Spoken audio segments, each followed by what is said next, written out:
नमस्कार साथियों, current affairs की इस क्लास में आपका स्वागत है। आज है 11 अक्टूबर और हम पढ़ने वाले हैं आज की करंट अफेयर्स।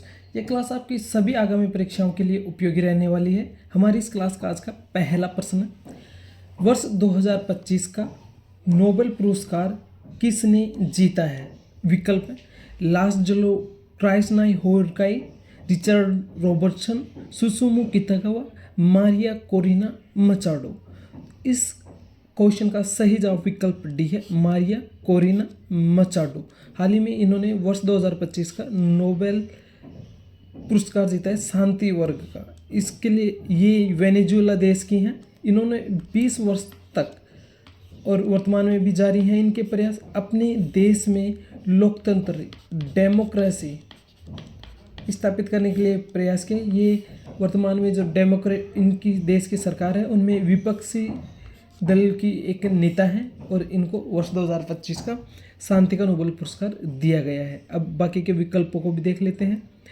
लासलो क्राइसनाई होरकाई, इन्होंने हाल ही में साहित्य का पुरस्कार जीता है, नोबेल पुरस्कार जीता है साहित्य का। ये हंगरी के रहने वाले हैं, हंगरी के लेखक हैं। विकल्प बी और सी, इन्होंने केमिस्ट्री वर्ग का नोबेल पुरस्कार जीता है। रिचर्ड रॉबर्टसन ये ऑस्ट्रेलिया के लेख वैज्ञानिक है, जबकि सुसुमु कितागावा ये जापान के वैज्ञानिक है और इन दोनों ने केमिस्ट्री का नोबेल पुरस्कार जीता है। Next question, global fintech fest 2025 का आयोजन कहाँ किया गया है? विकल्प है मुंबई, रायपुर, चेन्नई, इंदौर। सही जवाब हो जाएगा विकल्प ए, मुंबई। मुंबई में हाल ही में ग्लोबल फिनटेक फेस्ट 2025 का आयोजन किया गया है। आप तस्वीर में यहाँ पे देख सकते हैं, यहाँ पे इस अवसर पर पीएम मोदी और इंग्लैंड के प्रधानमंत्री कीर स्टारमर मौजूद हैं। कीर स्टारमर इंग्लैंड के प्रधानमंत्री भारत की 2 दिवसीय यात्रा पर थे। दोनों ही देशों के बीच में 4.5 लाख करोड़ से ज़्यादा का व्यापार होता है, जिसमें भारत 2.5 लाख करोड़ का निर्यात करता है, जबकि इंग्लैंड भारत को 1.5 लाख करोड़ का निर्यात करता है। दोनों ही देशों के बीच में एफटीए को लेकर, फ्री ट्रेड एग्रीमेंट को लेकर वार्ता चल रही है और इसी संबंध में कीर स्टारमर की भारत की यात्रा महत्वपूर्ण हो जाती है। फ्री ट्रेड एग्रीमेंट से दोनों देशों के बीच में जो व्यापार होता है, ट्रेड होता है, उसमें जो सीमा शुल्क लगता है उसको फ्री कर दिया जाएगा, उसको हटा दिया जाएगा, जिससे दोनों देशों के मध्य में व्यापार को बढ़ाया जा सके। नेक्स्ट क्वेश्चन, हाल ही में जारी फोर्ब्स इंडिया की रिपोर्ट के अनुसार देश की सबसे अमीर महिला कौन बनी है? विकल्प है मृणाल ठाकुर, रश्मिका मंदाना, उषा मल्होत्रा या सावित्री जिंदल।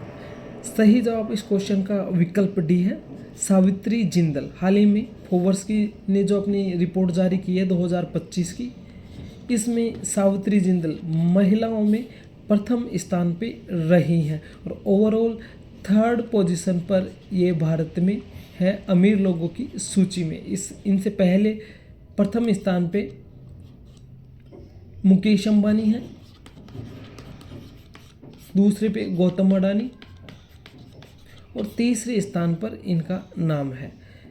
भारत की सबसे ज़्यादा पैसे वाली महिलाओं में सावित्री जिंदल। सावित्री स्टील्स इनका एक कॉरपोरेशन है जो व्यापार बिजनेस ये करते हैं। नेक्स्ट क्वेश्चन, भारतीय सेना ने स्वदेशी एंटी ड्रोन ग्रिड लॉन्च किया है, इसका नाम क्या है? विकल्प है सक्षम, आयरन डोम, थर्ड, S-400।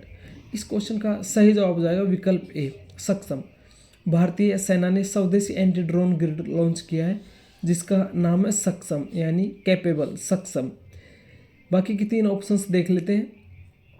आयरन डोम, थर्ड और S-400। आयरन डोम इजराइल का है, थर्ड अमेरिका का है, S-400 रसिया का है यानी कि रूस का है। आयरन डोम हाल ही में जब ईरान के द्वारा इजराइल के ऊपर अटैक किए गए थे, तो अपने देश में हवाई हमलों को रोकने के लिए, ड्रोन अटैक्स को, इन सबको रोकने के लिए इजराइल ने बड़े पैमाने पर ईरान की सभी मिसाइल्स को और जो ड्रोन्स है उनको आयरन डोम की मदद से विफल कर दिया था। इसके अलावा थर्ड अमेरिका का डिफेंस सिस्टम है, S-400 रूस का है और भारत के पास वर्तमान में रसिया से ही परचेज किया गया S-400 ड्रोन एंटी ड्रोन और ये मिसाइल एंटी सिस्टम मौजूद है S-400। इसके अलावा रसिया भारत को S-500 एयर डिफेंस सिस्टम देने के लिए भी राजी हो गया है और इसकी शिपमेंट और बाकी जो डॉक्यूमेंटेशन है दोनों देशों के बीच में MOU साइन किया जाना बाकी है। नेक्स्ट क्वेश्चन, हाल ही में किसने भारत की पहली मिसेज यूनिवर्स का ताज जीता है? विकल्प है ऐश्वर्या राय बच्चन, श्री सिंह, सुष्मिता सेन, मनीषा कोइराला। इसका सही जवाब विकल्प बी है, श्री सिंह ने हाल ही में भारत की पहली मिसेज यूनिवर्सिटी बनने का गौरव प्राप्त किया है। यह केवल एक अवार्ड नहीं है, भारतीय नारीत्व के बढ़ते प्रभाव और गौरवमयी उपस्थिति का यह आभास कराता है। श्री सिंह ने यह अवार्ड जीता है, 2025 का यह ताज अपने नाम किया है। नेक्स्ट क्वेश्चन है AQI पर आधारित एयर क्वालिटी इंडेक्स पर आधारित जारी रिपोर्ट में विश्व का सबसे प्रदूषित शहर कौन सा रहा है? विकल्प है बगदाद इराक, कोलकाता भारत, दिल्ली भारत, मुंबई भारत। विकल्प ए इसका सही जवाब है बगदाद इराक। इराक का यह शहर विश्व में सबसे ज़्यादा पोल्यूटेड है, प्रदूषित है और इसमें एयर क्वालिटी इंडेक्स में ये सबसे नीचे है और इसीलिए इसका नाम प्रथम स्थान पे रहा है। लेकिन भारत के इन शहरों में कोलकाता, दिल्ली, मुंबई इनकी रैंकिंग में बदलाव हुआ है। पहले मुंबई पहले स्थान पर था भारत में, लेकिन अब कोलकाता है। कोलकाता पूरे विश्व में दूसरे स्थान पे है पोल्यूशन के मामले में। दिल्ली 90वें स्थान पे है जबकि मुंबई 10th पोजीशन पर है पोल्यूशन के हिसाब से। दिल्ली में काफ़ी सुधार हुए हैं जिसकी वजह से इसका जो रैंकिंग है वो नीचे चला गया है। नहीं, पिछले साल की रैंकिंग में दिल्ली सबसे ऊपर में था भारत के अंदर एयर क्वालिटी इंडेक्स के मामले में। नेक्स्ट क्वेश्चन है भारत किस देश में अपना दूतावास शुरू कर रहा है? विकल्प है किर्गिस्तान, ताजिकिस्तान, अफगानिस्तान, उज्बेकिस्तान। सही जवाब है विकल्प सी अफगानिस्तान। अफगानिस्तान में भारत अपना दूतावास शुरू कर रहा है। भारत में अफगानिस्तान में सत्ता परिवर्तन के बाद जब से तालिबान ने अफगानिस्तान में अपनी सरकार स्थापित की है तब से भारत ने अपना दूतावास अफगानिस्तान में बंद कर दिया था। और हाल ही में जो तालिबान सरकार में मौजूद अफगानिस्तान के विदेश मंत्री आमिर, ये आप देख सकते हैं तस्वीर में, आमिर भारत की यात्रा पर आए हुए हैं और इसी संबंध पे भारत के विदेश मंत्री एस जयशंकर ने इस बात की घोषणा की है कि भारत अफगानिस्तान में अपना दूतावास शुरू करेगा। नेक्स्ट क्वेश्चन, हाल ही में किस राज्य में मेंस्ट्रुअल लीव पॉलिसी को मंजूरी दी है? विकल्प है कर्नाटक, तमिलनाडु, उत्तराखंड और पश्चिमी बंगाल। सही जवाब विकल्प ए है कर्नाटक। कर्नाटक ने हाल ही में मेंस्ट्रुअल लीव पॉलिसी को मंजूरी दी है। इसका फ़ायदा क्या है? इसका फ़ायदा महिलाओं को मिलेगा क्योंकि जब भी महिलाओं को पीरियड्स वगैरह होंगे तो उनको लीव अप्रूव कर दी जाएगी बिना किसी सैलरी डिडक्शन के। और यह करने वाला कर्नाटक पहला राज्य बना है देश का मेंस्ट्रुअल लीव पॉलिसी को मंजूरी देने वाला।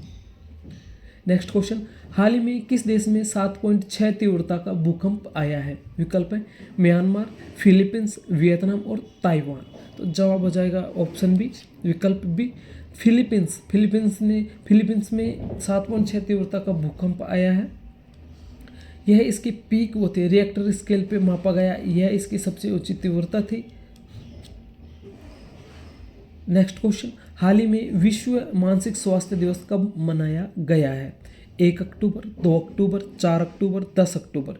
सही जवाब हो जाएगा विकल्प डी। मानसिक स्वास्थ्य को लेकर जागरूकता फैलाने के लिए यह दिवस मनाया जाता है। बहुत से लोगों को ये पता ही नहीं होता, वो डिप्रेशन में है और मानसिक तनाव से जूझ रहे हैं, तो ऐसे में यह दिवस उन लोगों को जागरूक करने के लिए है। इसमें यह सब बताया गया है कि कैसे क्या तरीके हैं और अगर आप कैसा फील कर रहे हो तो आप तनाव में हैं, इसी के लिए यह दिवस मनाया जाता है। विकल्प देख लेते हैं। 1 अक्टूबर को विश्व वृद्धजन दिवस मनाया जाता है, 2 अक्टूबर को अहिंसा दिवस, शास्त्री जी की जयंती एवं महात्मा गांधी जी की जयंती 2 अक्टूबर को मनाई जाती है। इसके अलावा 4 अक्टूबर को विश्व पशु कल्याण दिवस मनाया जाता है 4 अक्टूबर को। इस क्वेश्चन का सही आंसर हमने विकल्प डी लगाया है 10 अक्टूबर। साथियों करंट अफेयर्स के सभी क्वेश्चन हमने कवर कर लिए हैं। ये क्लास आपको सही लगी है या आपकी परीक्षा की तैयारी में महत्वपूर्ण लग रही है तो आप इस चैनल को सब्सक्राइब कर ले और बेल नोटिफिकेशन ऑन कर ले, जिससे सबसे पहले ये क्लास आप तक पहुंच सके। अब मिलते हैं साथियों अगली क्लास में, तब तक के लिए जय हिंद जय भारत।